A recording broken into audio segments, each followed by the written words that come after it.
নাটোরের ঐতিহ্যের সাথে মিশে থাকা নারদ নদ আজ দখল, দূষণ আর অবহেলায় মৃতপ্রায়।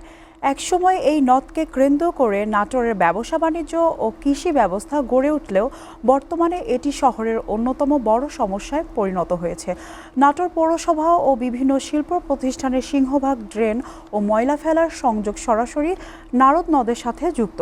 শহরের গৃহস্থালী বর্জ্য, প্লাস্টিক এবং ময়লা আবর্জনা অবদে ফেলার কারণে নদের পানি কুচকুচে কালো ও দুর্গন্ধময় হয়ে উঠেছে। তবে সঠিক পরিকল্পনা ও খনন কাজের মাধ্যমে এই নদটিকে পুনরুজ্জীবিত করা সম্ভব। নাটোরের প্রাণ নারদ নদীর সর্বশেষ অবস্থা নিয়ে এখন যুক্ত হচ্ছেন আমাদের নাটোর প্রতিনিধি মোস্তাফিজুর রহমান টুটুল।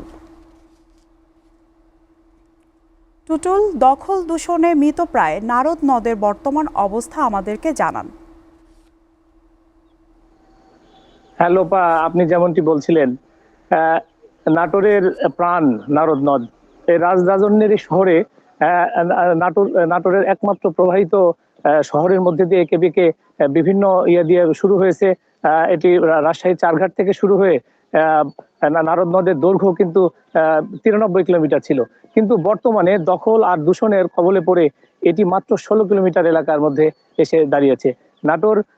নাটোরের এই নারদ নদের ইতিহাস কিন্তু বহু প্রাচীন। এখানকার রাজরাজন্যের অর্ধবঙ্গেশ্বরী মহারানী রানী ভবানীর সময়কালে এটি বিভিন্ন সময় পরিক্রমায় এটি স্থাপিত হয় নাগরিক সুবিধা প্রদানের জন্য। একটা সময় এই প্রমত্তা নারদ নদের মধ্য দিয়ে বাংলা নাটোরের রাজশাহী চারঘাট থেকে শুরু করে চলনবিলে গিয়ে ঢাকা থেকে বিভিন্ন শহরে কিন্তু এই নারদ নদ এই ছিল তাদের যাতায়াতের মূল উৎস। বড় বড় মানে মালবাহী নৌকা থেকে শুরু করে রাজরাজাদের বিভিন্ন পরিবহনের মাধ্যম ছিল কিন্তু এই নারদ নদ। অথচ কালের পরিক্রমায় আজ নারদ নদ দখল আর দূষণের কবলে দুষ্ট। এখানে আমরা দেখতে পাচ্ছি যে বিভিন্ন পরিকল্পনা সরকারি এবং বেসরকারি এবং মানুষের বিভিন্ন সময়ে পড়ে থাকার কারণে এই নারদ নদ 93 কিলোমিটারের এই নারদ নদ আজকে 16 কিলোমিটারে এসে দাঁড়িয়েও আজকে যেন হাঁসফাঁস করছে। এখানে বিভিন্ন স্থানে সাধারণ মানুষ থেকে শুরু করে বিভিন্ন শিল্প প্রতিষ্ঠানের মালিক তারা এই জায়গাগুলোকে দখল করে তাদের নিজস্ব বিভিন্ন স্থাপনা নির্মাণ করার কারণে এটি প্রায় আজকে মৃতপ্রায় অবস্থার মধ্যে দিয়ে দাঁড়িয়েছে। অথচ এই একটু পরিকল্পনা এবং চমৎকার ভাবে যদি এই নারদ নদকে খননের মাধ্যমে মানে পরিপূর্ণতা প্রদান করা যায়, তাহলে এটি কিন্তু হতে পারে পর্যটন স্পট থেকে শুরু করে এখানকার মানুষের ভবিষ্যৎ প্রজন্মের জন্য সুন্দর একটা ব্যবস্থাপনা। আমরা এই বিষয়ের উপরে আমাদের মাননীয় সংসদ এবং মাননীয় হুইপ মহোদয়ের সাথে আমি কথা বলেছিলাম। তিনি আমাকে জানিয়েছেন যে নারদ নিয়ে তার পরিকল্পনার কথা। তিনি বিভিন্ন সময়ে তার রাজনৈতিক অঙ্গীকারের মাধ্যমে ছিল কিন্তু এই নারদ নদ। তিনি নারদ বাঁচাও আন্দোলনের একজন প্রবক্তা।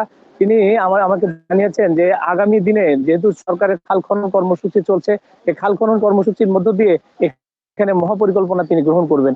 মহাপরিকল্পনার মধ্য দিয়ে এখানে একটা ইকো পার্ক সিস্টেম যদি ডেভেলপ করা যায়, এখানে যদি দুই ধারে পরিপূর্ণরূপে বাঁধিয়ে গাছগাছালি এবং হাঁটা চলা ফেরার যদি রাস্তা করা যায়, তাহলে নারদ বাঁচবে, সেই সাথে বাঁচবে নাটোরের এই স্থাপনাগুলো। আরেকটি বিষয় আপনাকে আমি জানিয়ে রাখি, এই নারদ দখল দূষণের কবলে শুধুমাত্র যে নাটোর পৌরসভা করছে তা না, বড় বড় শিল্প প্রতিষ্ঠানও কিন্তু এর মধ্যে দায়ী। যেমন নাটোর সুগার মিলের বর্জ্য ব্যবস্থাপনা তাদের ইটিপি থাকা না কারণে সরাসরি ফেলছে নারদ নদে। সেই সাথে সাথে নাটোরের স্থাপিত বড় বড় শিল্প প্রতিষ্ঠান যেমন প্রাণ, কিষান থেকে যমুনা ডিস্টিলারির কথাটা আমরা বিশেষভাবে বলতে পারি। যমুনা ডিস্টিলারির যে বর্জ্য ব্যবস্থাপনা সে একদমই কিন্তু নোংরা, তারা সরাসরি ফেলছে নারদ নদে, যার ফলে যে মূল উৎস থেকে যদিও পানি পাচ্ছে না, তারপরও এই বিভিন্ন মুসাখাল থেকে যে পানির যতটুকু সংস্থান হচ্ছে সেটাও কিন্তু এই তাদের বর্জ্য ব্যবস্থাপনা না থাকার কারণে কিন্তু এখানে এসে পড়ার কারণে পুরা এলাকার মানুষ কিন্তু অতিষ্ঠ হয়ে দাঁড়িয়েছে। এখানে এই খাল দূষণ এবং দখলের কারণে মশা উৎপাদন থেকে শুরু করে বিভিন্ন স্বাস্থ্য ঝুঁকির মধ্যে। টুটুল, আপনাকে ধন্যবাদ।